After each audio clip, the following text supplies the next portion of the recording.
Avec Radio Léo, la classe de 6e 3 du Collège Condorcet s'engage pour lutter contre les discriminations.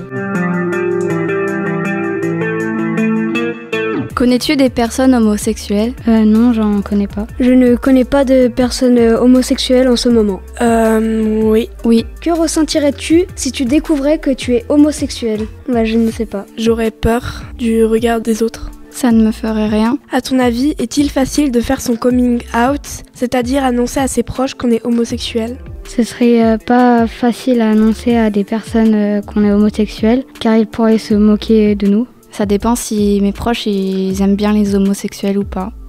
Oui et non, ça dépend des proches qu'on a et aussi si jamais ils changent de regard sur nous juste parce qu'on est homosexuel, je pense que c'est pas des bonnes personnes.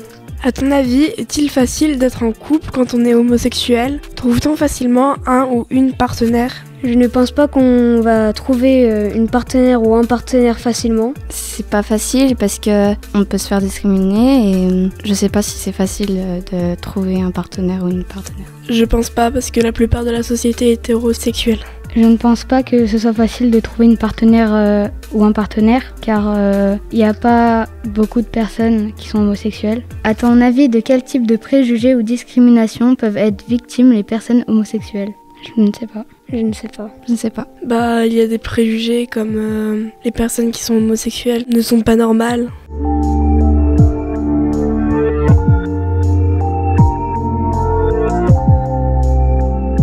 À quoi ressemble le quotidien d'une personne homosexuelle ? Pour en savoir plus, nous recevons Olivier Lafay, qui est en couple depuis 6 ans. Bonjour Olivier. Bonjour. En 1979, être homosexuel, c'était ne pas être normal, malade, fou. D'après des gens interrogés par des journalistes. D'après vous, est-ce qu'aujourd'hui, en 2022, l'état d'esprit a changé par rapport à cette époque ?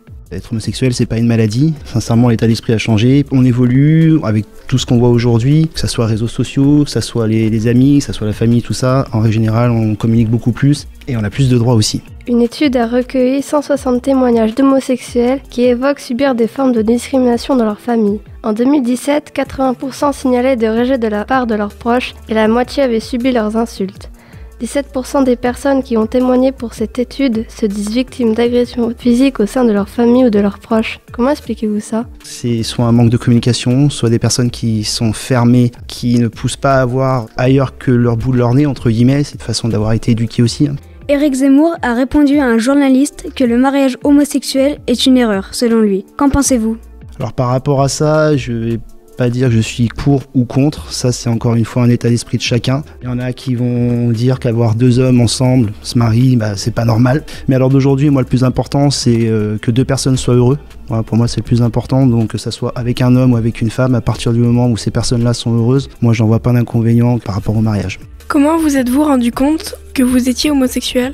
Je pense, parce qu'on n'a pas forcément toute réponse aux questions, mais j'ai été adopté, donc j'ai jamais connu ma famille biologique, je suis brésilien d'origine. Et il faut savoir qu'un enfant donc j'étais abandonné à la naissance, donc un enfant qui n'a pas eu la présence de sa mère, c'est assez important la présence de la maman. Et je pense que ça viendrait de ça, voilà. Comment je m'en suis rendu compte ? Au fil du temps. On ne choisit pas d'être homo, c'est comme ça, on ne choisit pas. J'en suis rendu compte au fil du temps où j'ai grandi, en fonction de mes fréquentations, en fonction des gens avec qui j'étais, et c'est venu naturellement. Est-ce que ça a été facile de supporter les discriminations sur votre orientation sexuelle ? Personnellement, moi j'ai eu la chance de ne pas avoir eu énormément de discrimination, puisque de toute façon quand j'étais au collège, c'était pas encore assez acté, c'était pas encore assez voilà. Mais après quand je suis rentré au lycée, c'est au lycée vraiment où je me suis découvert, où j'ai fait entre guillemets comme on appelle mon coming out. Voilà, c'est-à-dire se faire accepter par les autres, c'est-à-dire révéler sa vraie orientation sexuelle envers les autres. Il y a toujours eu des moqueries, parce que les gens, quand ils ne savent pas exactement ce que vous êtes, quand ils ne vous connaissent pas, donc forcément c'est plus facile de se moquer, de juger, et voilà. Mais j'ai eu ces chances-là où, personnellement, je suis assez ouvert socialement parlant et j'ai une grande faculté d'adaptation, donc ça m'a permis justement un petit peu de dévier ce genre de discrimination. Combien de temps avez-vous mis pour vous accepter tel que vous êtes ? J'ai pas mis longtemps à m'accepter tel que je suis, puisque j'ai eu la chance d'avoir des parents qui étaient à l'écoute. J'ai eu la chance d'être entouré aussi de certains de mes amis qui étaient présents. Donc ça m'a permis justement de pouvoir m'accepter tel que je suis très rapidement et facilement. Il y a eu des moments où ça n'a pas été facile, hein, des questions, mais ça on s'en pose toute sa vie. Mais non, en règle générale, j'ai pas mis longtemps à m'accepter tel que je suis. Comment avez-vous réussi à vous accepter? Y a-t-il quelqu'un qui vous a aidé? Sincèrement, les vraies personnes qui m'ont aidé, c'est ma famille. Alors ça peut paraître un petit peu bête parce que souvent c'est le plus difficile, c'est l'annoncer à sa famille. Mais moi, de ce côté-là, ça a été vraiment ma famille. Parce que je pars du principe que le plus important dans la famille, c'est la communication, c'est l'amour.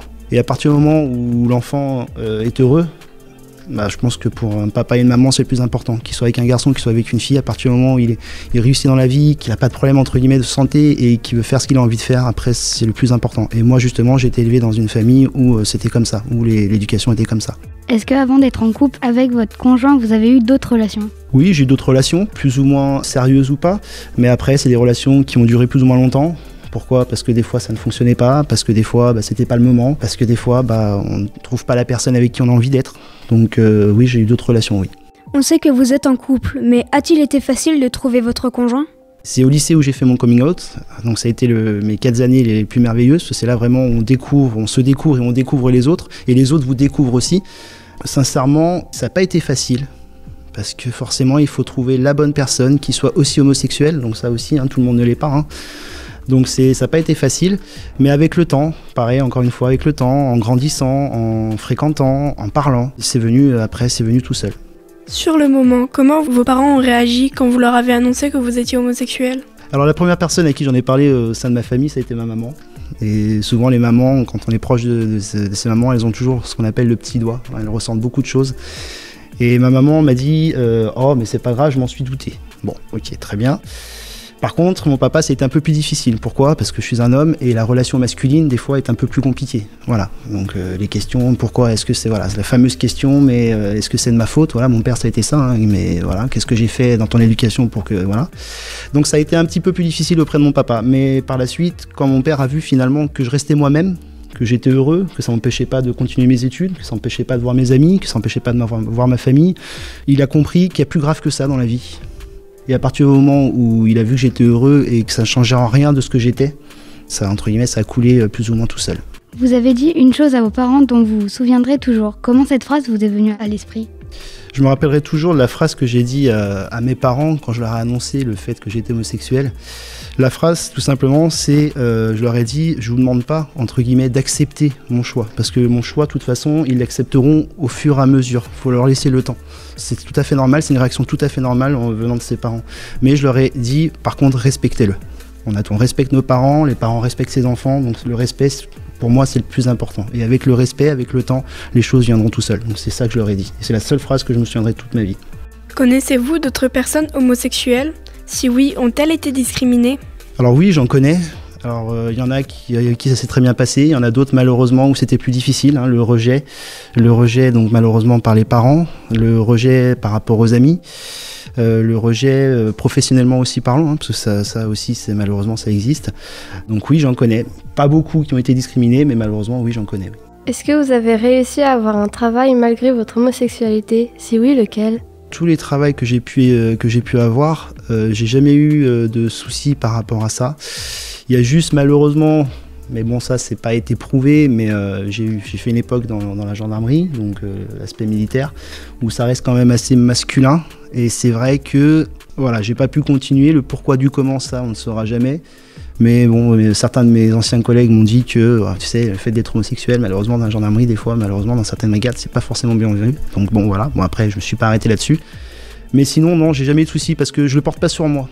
Merci beaucoup Olivier Lafette d'être venu répondre à nos questions. Cela nous a permis de prendre conscience des difficultés que rencontrent les personnes homosexuelles aujourd'hui. Si vous subissez de l'homophobie, contactez ce numéro 01 48 06 42 41 ou ce site internet www.sos-homophobie.fr. Merci à vous. Avec Radio Léo, la classe de 6e 3 du Collège Condorcet s'engage pour lutter contre les discriminations.